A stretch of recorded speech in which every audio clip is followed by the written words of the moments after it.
Tetapi hebat sekali kelaparan di negeri itu. Dan setelah gandum yang dibawa mereka dari Mesir habis dimakan, berkatalah ayah mereka, "Pergilah pula membeli sedikit bahan makanan untuk kita."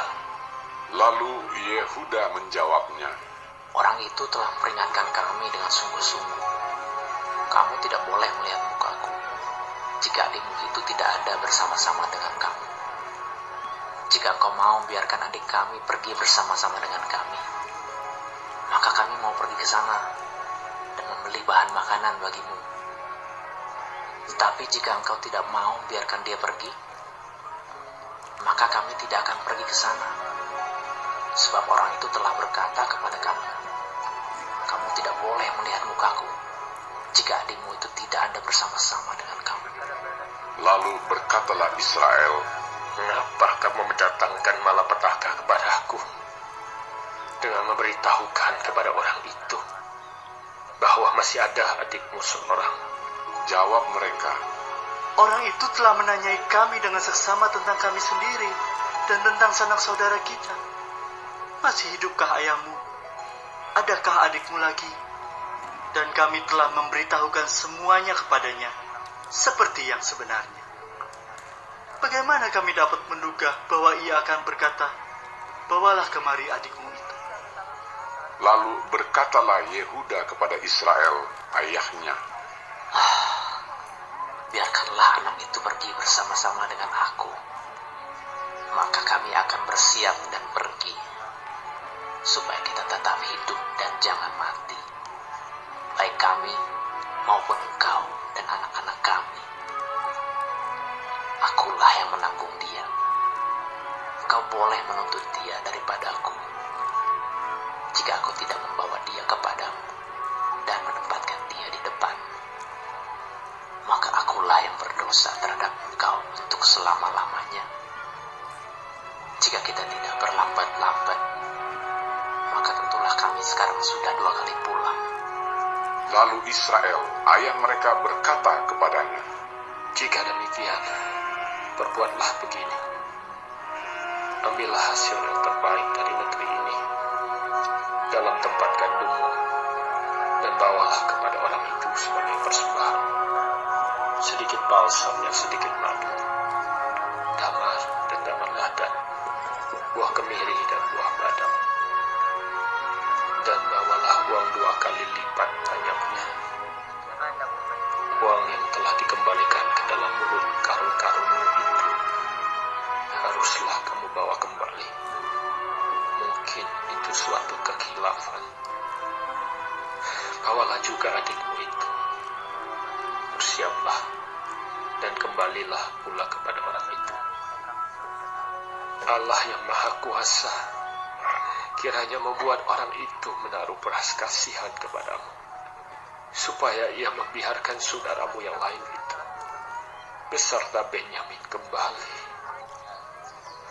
Mengenai aku ini, jika terpaksa aku kehilangan anak-anakku, biarlah juga kehilangan.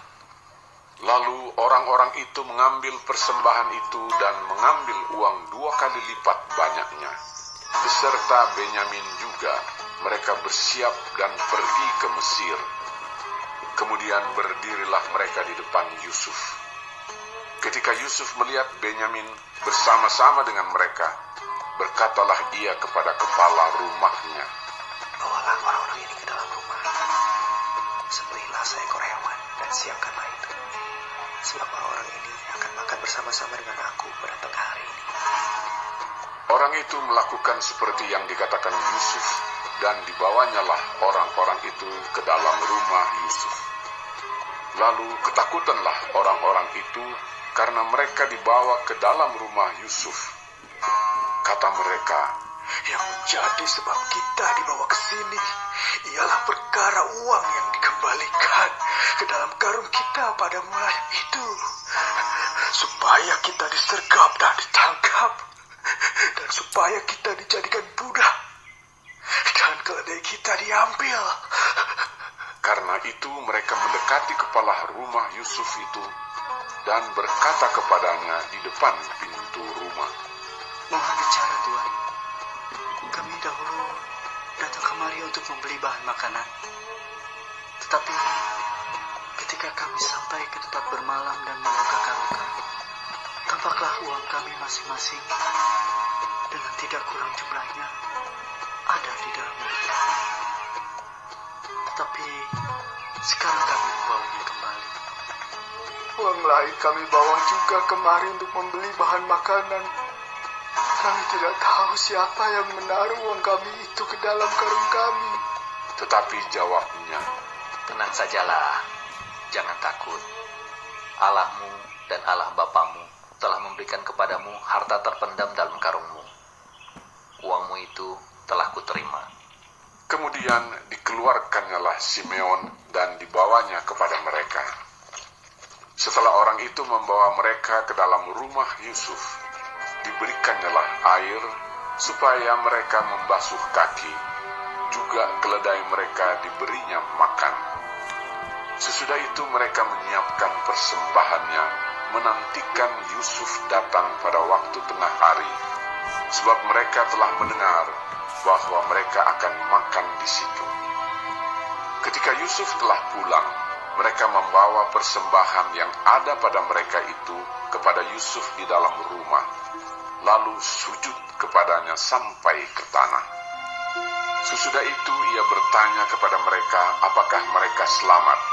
Lagi katanya, Apakah ayahmu yang tua yang kamu sebutkan itu selamat? Masih hidupkah ia?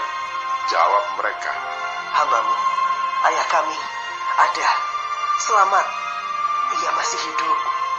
Sesudah itu berlututlah mereka dan sujud. Ketika Yusuf memandang kepada mereka, dilihatnyalah Benyamin adiknya yang seibu dengan dia. Lalu katanya, Inikah adikmu yang bungsu itu yang telah kamu sebut-sebut kepadaku? lagi katanya, Allah kiranya memberikan kasih karunia kepadamu. lalu segeralah Yusuf pergi dari situ, sebab hatinya sangat terharu merindukan adiknya itu, dan dicarinyalah tempat untuk menangis. Ia masuk ke dalam kamar, lalu menangis di situ. Sesudah itu dibasuhnyalah mukanya, dan ia tampil keluar. Ia menahan hatinya dan berkata, Hidangkanlah makanan. lalu dihidangkanlah makanan bagi Yusuf tersendiri, bagi saudara-saudaranya tersendiri, dan bagi orang-orang Mesir yang bersama-sama makan dengan mereka itu tersendiri. Sebab orang Mesir tidak boleh makan bersama-sama dengan orang Ibrani, karena hal itu suatu kekejian bagi orang Mesir. Saudara-saudaranya itu duduk di depan Yusuf, dari yang sulung sampai yang bungsu, sehingga mereka berpandang-pandangan dengan heran. Lalu disajikan kepada mereka hidangan dari meja Yusuf. Tetapi yang diterima Benyamin adalah 5 kali lebih banyak daripada setiap orang yang lain. Lalu minumlah mereka dan bersukaria bersama-sama dengan dia.